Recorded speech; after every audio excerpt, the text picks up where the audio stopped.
Welcome to Tales of History and Imagination. Eccentric Tales from History by Simone Whitlow.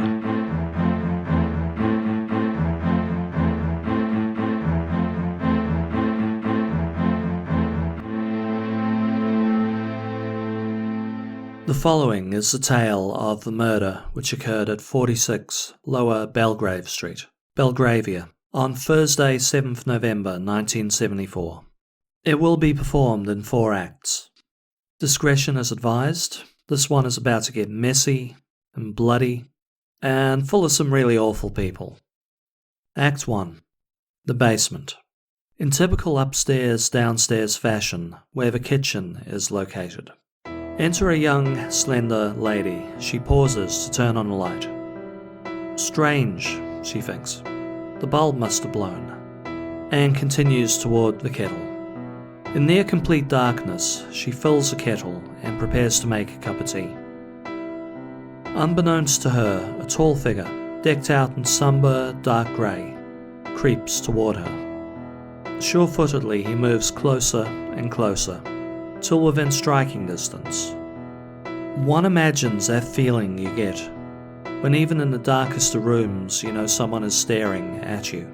That unease when you hear another's aspiration in the room. The hair stands up on the back of her neck. She spins on her heels at the last moment. Her eyes struggle to focus on her attacker's silhouette. All too late. The killer unleashes a flurry of heavy blows with a lead pipe. He strikes the victim hard enough to crack her skull in several places.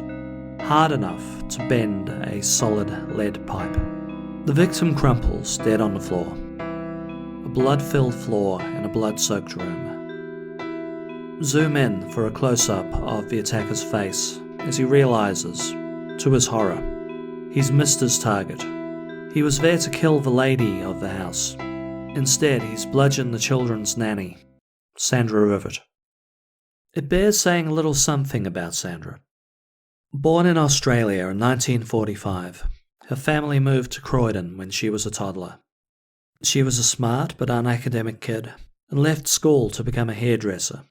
Her early adulthood had been bumpy. As a teen, she got engaged, then pregnant to a builder who'd left her. She fell into a deep depression and spent time in a mental health facility, while her parents adopted her son as their own. By 29, she was a nanny for posh people, something she excelled at. She'd met a young man called John Hankins. The couple spent Thursday nights together, leaving the lady of the house the job of making her own cup of tea that evening. I recall reading an article a decade ago that stated the couple changed nights that week, as John was preparing to fly to Australia the following day. I couldn't find this detail in any of the texts. That he was around for the police to question suggests this wasn't the case. From what I've read, Sandra may be the sole good person in this tale, so it bears to pause a second to mourn her loss. Alas, poor Sandra. As the killer stuffs Sandra's body into a sack and drags her to a hiding place under the stairwell, he is disturbed by the sound of footsteps from above. Close scene, house lights fade to black. Act 2. A large country estate in County Mayo, Ireland, sometime in the late 1840s. I feel it's safe to say, for his crimes, Richard John Bingham, known simply as John, or sometimes the wildly inappropriate appellation Lucky, or officially the 7th Earl of Lucan, was still only the 3rd most awful member of his family. His namesake, a several times great-uncle, was a thug Elizabeth I sent to Ireland to enforce her rule. We've covered that murderess, Richard Bingham, before in the tale of Grace O'Malley. He governed Ireland with an iron fist, and was given a large estate, which passed down his brother's side when he died childless. The 3rd Earl of Lucan, Field Marshal George Bingham, was in charge of even more square miles of land, and had 100,000 Irish tenants. During the Great Potato Famine, a man-made disaster which caused the death or displacement of millions of Irish from 1845 to 1852, George evicted several thousand tenants, not for non-payment, but because he wished to build himself a dairy farm To do so, he had an entire village demolished. To add insult to injury, as a trustee for the local poorhouse, he locked the gates, turning the starving away to die by the thousands. Before he set off for the Crimean War, and in 1854 mistook an order, which led to the infamous charge of the Light Brigade, he already had the blood of thousands of innocents on his hands. Over time, the Bingham family got more likeable. They also became, by degrees, less wealthy. John Bingham's parents, the 6th Earl and Countess Lucan, could not have been more different than these earlier monsters. They were members of the Labour Party who advocated for the aristocracy to be stripped of their privilege. John, it bears stating, was nothing at all like his parents. John Lucky Lucan, born 18th December 1934, got his first real glimpse of extreme wealth during World War II. To keep the Bingham children safe, John, his 2 sisters, and brother were sent to the USA to live with the wealthy Brady Tucker family. Though homesick and depressed, Lucan got a sense of what living large truly looked like. Carl and Marcia Brady Tucker had incalculable wealth, made from gambling less wealth on the stock market. Hardly a victim of the Great Crash, they owned stately homes across the country and lived exuberantly. Post-war and back in Britain, John became deeply depressed, so the 6th Earl and Countess, in spite of her own feelings on posh schools, sent their son off to Eton. He was not a terribly capable student, but he learned 2 life skills. First, he acquired all the social capital needed to mix with fellow aristocrats. Second, he fell head over heels in love with gambling. In the days before casinos became legal, that happened in 1961, this meant running bets on the dogs and horses, down to a local bookie. He was an awful student, but very popular with the other kids, as the school's de facto bookie, collecting bets and then shuttling them down to the real bookies. Academia not really for John Bingham. He left school to complete his national military service in 1953. Completing officer training, the future Earl served 2 years in West Germany, where he frequented casinos on his leave and got in a lot of card playing with his fellow officers while on base. He strolled from peacetime service straight to a well-paying job in finance with the merchant bankers William Brandt's Sons and Company. He started at £2,500 per annum, a small fortune in 1955 when you consider the average wage was around $10 a week, and £1,900 could buy you a brand new home. All the same, he gambled most of his salary away and sent letters to his uncle, a venture capitalist, full of daydreams of having £2 million in the bank, a mansion and a yacht. Gambling was a significant element in his plan to get there. It also bears to mention he was also a trust fund baby, with a further £10,000 a year to sustain him. A colleague getting a promotion he felt he deserved was all Lucan needed to quit the job at Brandt's and rebrand himself as a professional gambler. We're one to ask Lucky Lucan about his glamorous life post-Brandt's. No doubt he'd recall the time he won £26,000 at the table, incidentally just before he handed in his notice. Maybe several other nights where he came out ahead. Of course, ignoring all the times he'd lost the shirt off his back. He may share the time a film director commented he could be the next James Bond, and how he screen tested for a Shirley MacLaine movie in Paris. He may omit he never got the role because he couldn't act. His life was one giant hedonistic party. There was gambling, soirees, and jet-setting. He won and lost more money in a single night, sometimes, than most people made in a year. He hung out with rich friends on Florida golf courses. He bought a powerboat and raced it. Lucan was the fastest pilot on the water, till Mother Nature reminded him too fast sometimes leaves your boat at the bottom of the lake. In 1963, he met Veronica Duncan, his friend Bill Shand Kidd's 26-year-old sister-in-law. The two hit it off and married in November 1963. She promised never to change him in his freewheeling, gambling ways. He promised to never change. Veronica bore an heir and a couple of spares, and cracks soon appeared in the marriage. Veronica suffered terrible postnatal depression, something the Earl found quite insane, conveniently forgetting his own bouts of childhood ennui. Secondly, she didn't fit in with the Earl's new home away from home, the Claremont Club. Established in 1961 by his roguish pal John Aspinall, Lucan was a founding member of the club.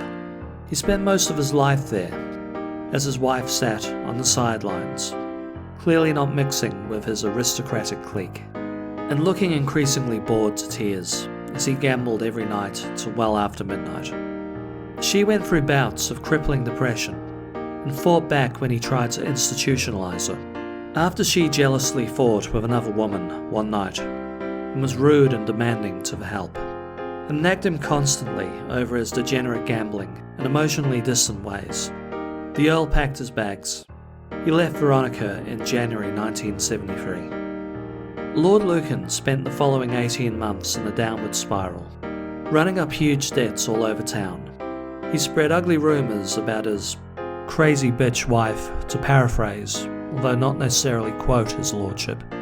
He continued to try to have Veronica committed. At one point, Lucan applied for full custody of the kids. Before the hearing, he kidnapped the children, something the judge looked very poorly on. Full custody and a hefty alimony were awarded to Veronica, so long as she had a nanny to help her raise the kids. No doubt his lordship would tell you several nannies couldn't handle the crazy old ball and chain. There is no doubt Veronica was difficult. She also seemed to have some mental health problems which couldn't be chalked up to being gaslighted and physically abused by a monster of a husband for a decade. There's absolutely no doubt, however, several nannies left due to Lucan's tardiness in paying them, and due to the constant surveillance by either the private investigators he hired or by the Earl himself. The Earl blamed his current financial hardships, owing significantly to increasingly reckless gambling, on Veronica. In late 1974, now £65,000 in debt, and in the process of selling off the family art and silverware, Lord Lucan confided to a friend, Greville Howard, he'd thought of murdering Veronica. Murder her, dump her body off the boat into the Solent River. People would think she went mad and ran away. Howard laughed the suggestion off, countering the children were far better off with a bankrupt than a jailbird for a dad. In the weeks leading up to the murder, Lord Lucan took out a hefty life insurance policy on his wife. Act 3. The Plumber's Arms, a pub a few minutes walking distance from the Bingham residence. It's around 9:50 p.m. on 7th November 1974. The low murmur of the pub is suddenly shocked into silence at the arrival of Veronica Bingham, badly beaten and covered head to toe in blood. 45 minutes earlier, Veronica went downstairs to check on Sandra Rivet. She was very clear over the years that she never went into the basement, never saw Sandra.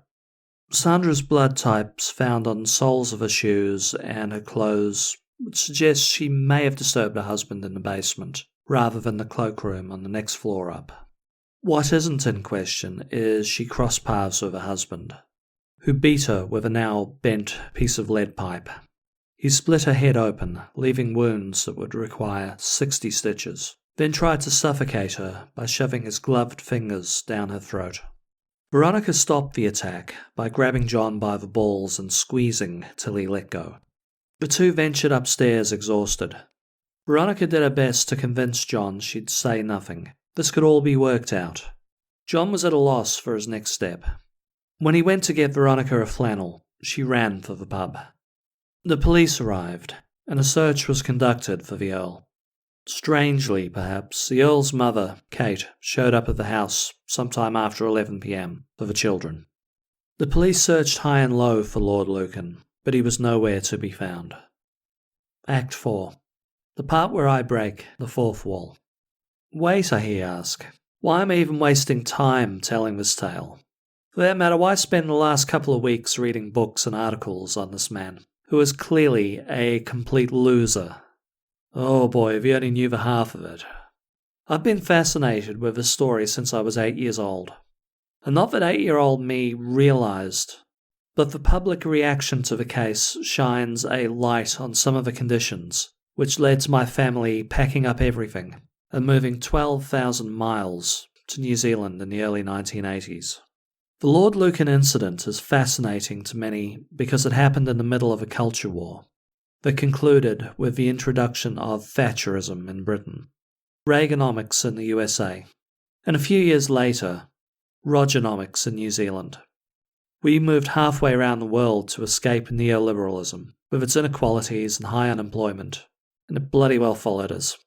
I'll come back to this, but keep that thought in mind. Lucan, a very distinctive-looking man anyone should have been able to pick out of a crowd, did quite the disappearing act. We know on the night of the murder he rang the doorbell of one Madeline Florman, a woman of Lucan's class, who refused to answer her door so late at night. Madeline later got a phone call from a mysterious man believed to be Lucan. He also called his mother twice. It's believed he most likely called from his flat, though he left without much other than the clothes on his back. This includes leaving his passport, contact book, and guns behind. Driving a Ford Corsair lent him several days ago by one of his gambling buddies, a Michael Stoop. He then drove to his friends, Ian and Susan Maxwell Scott. He covered the normally hour-and-a-half drive in possibly under an hour. Ian, a fellow gambler who would himself be bankrupt in a year, was not in. Susan was. She let the Earl in, claiming not to notice the blood on him. Bingham spun a tale of passing the house and seeing a burglar in there, killing the nanny. He claimed to have fought with the burglar, wresting away the lead pipe. He then was caught holding the murder weapon by Veronica, while the burglar snuck out the back. Lucan borrowed some writing paper and wrote letters to Bill Shandkid and Michael Stoop. The Stoop letters were possibly written at the seaside town of New Haven, as they stated where he could find his car. I believe Susan would have never said a word to police were it not for the Shandkids taking the letters, envelopes included, to the police. The letters were stamped from the town of Uckfield. The Maxwell Scotts of the Claremont set lived there. It wasn't hard to connect the dots. Susan then claimed Lucan left, taking a handful of Valium with him. We know someone polished off a couple of bottles of vodka in a Corsair, though not necessarily that night. There were suggestions he jumped a ferry from New Haven to France. Others questioned if he had his boat moored there, though many in Lucan's circle denied he even had the boat at the time. In either case, he should have been observed and recorded, and he wasn't. While police swept the area, finding the bones of several others in nearby grassland, including a judge who went missing in 1965, who I can find nowhere near enough information on. What became known as the Lucan Circle met at one of gambling kingpin John Aspinall's homes. They maintained the meeting was to decide what to do if Lucky Lucan suddenly returned. Others suspect their meeting, on the 8th of November, was to come up with a plan to get him out of the UK. While some in the wider circle did let things slip, Bill Shandkid always appeared helpful, and Greville Howard shared the murder anecdote with them. The police were to run into a great deal of obstruction from his friends. Many suggested he must have scuttled the boat in the river and drowned himself, or at least those who admitted he still had a boat. Others that he probably boarded a ferry for Calais and jumped, possibly into the propellers. Numerous interviewees either treated the police contemptuously, like servants, or avoided them altogether.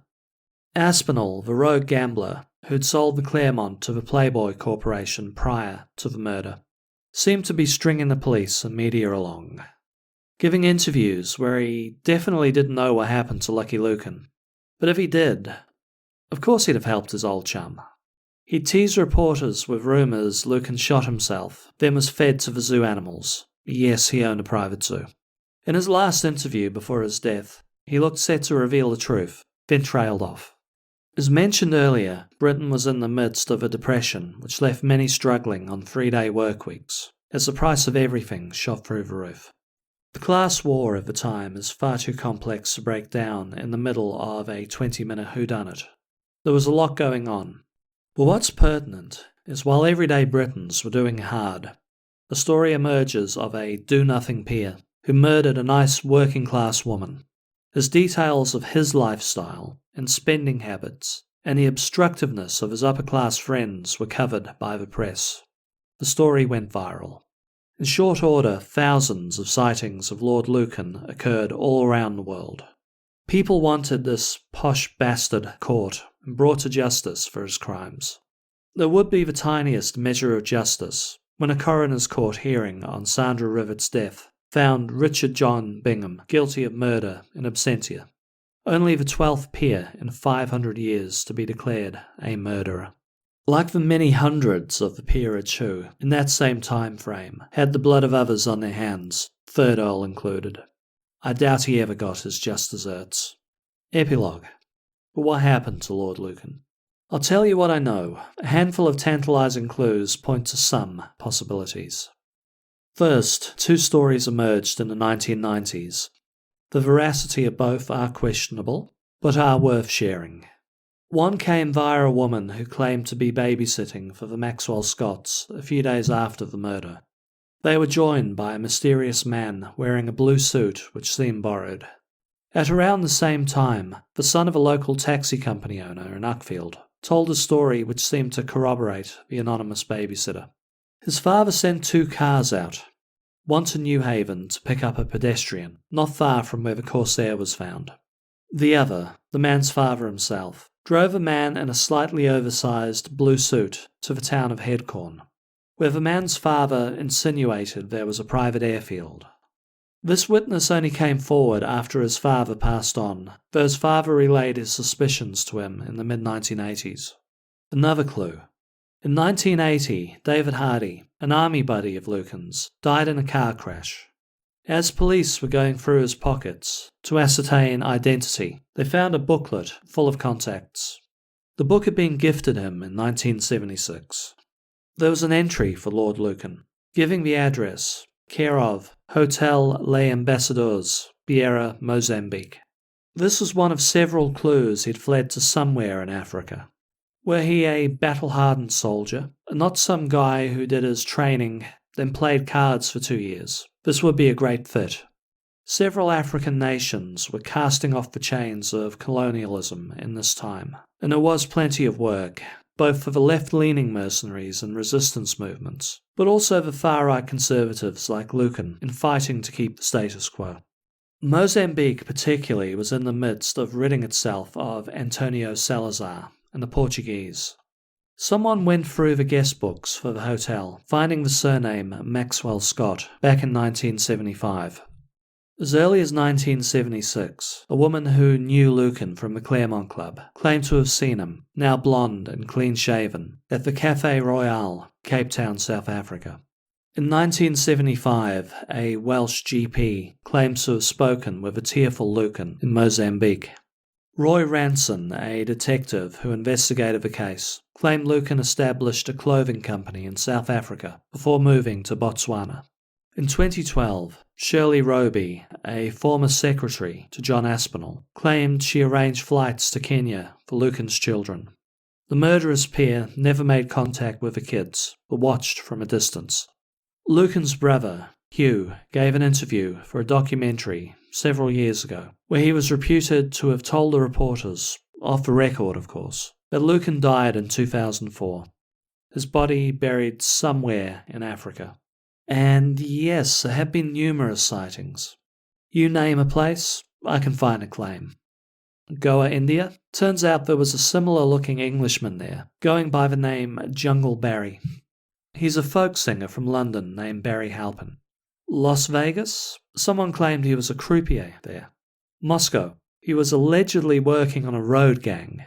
The Swiss Alps? This is where the Lucan Circle allegedly had Lucan assassinated, as he was insisting too loudly he wanted to return to Britain. New Zealand. A farming family in Martin claimed in 2007 an Englishman living next door in the back of a Land Rover, with a pet possum and a goat called Camilla, no less, was the missing Earl. Scotland Yard sent detectives over, only to find he was an expat named Roger Woodgate. He'd left the UK for New Zealand in 1974, but was not the killer pair. As recently as January 2021, Sandra Rivett's son, Neil Berryman, claimed he'd tracked Lord Lucan down to a large, shared facility in Australia, where the Earl, now a housebound Buddhist on a waiting list for a major operation, has vociferously denied he is Neil's mother's killer. Oh, and there is that other Australian tale, but I'm saving that one for the Patreon-only stream. The first post should be up there real soon. What happened to Lucky Lucan? We may never know, but I can't help but suspect a clique of aristocrats took the answer with them to their graves.